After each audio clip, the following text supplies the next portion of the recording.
Alright, so here's a quick video to kind of go over Chebyshev's theorem. Um, the textbook provides an example of Chebyshev's and how to apply, but it's a different application than what we're looking for the suggested homework. So I wanted to make this video to kind of assist. And so what we see is, remember previously we talked about variance and standard deviation of a variable talks about how spread out or how dispersed that variable or data is. The larger the variance or standard deviation, the more the data is spread out. So for example, if you have two variables that are measuring the same units and they have the same mean, say 70, the first variable has a standard deviation of 1.5, the second one has a standard deviation of 10. Well, because of those standard deviations, here we got a standard deviation of 1.5, here 10, the second variable will have more spread, will be the more spread out data.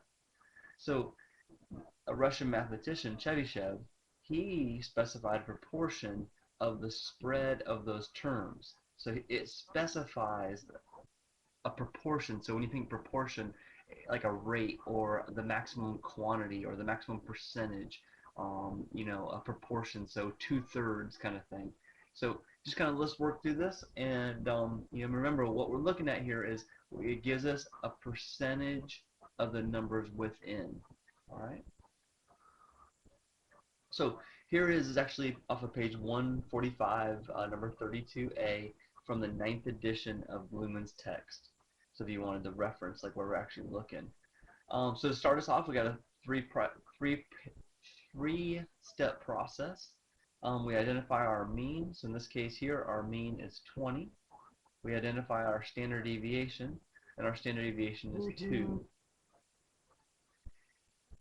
To start off, we're going to take the mean and we're going to subtract it from the larger value. So since we're looking for this, here's going to be our larger value. So we take 30 minus 20. We find out that's 10. Then it says that we take and we divide the difference of those two by the standard deviation. So our k value will actually be 10, our difference, divided by the standard deviation, which is equal to 5.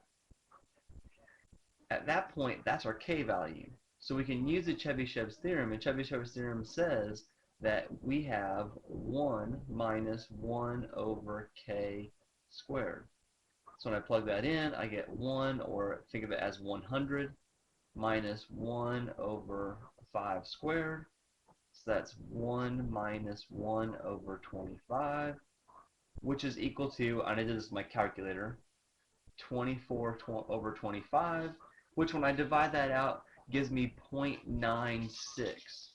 So we take that 0.96 and we move that decimal over 2 times, and that makes that 96%. So our final statement here is that 96% of our data lies within 10 and 30, or lies between 10 and 30.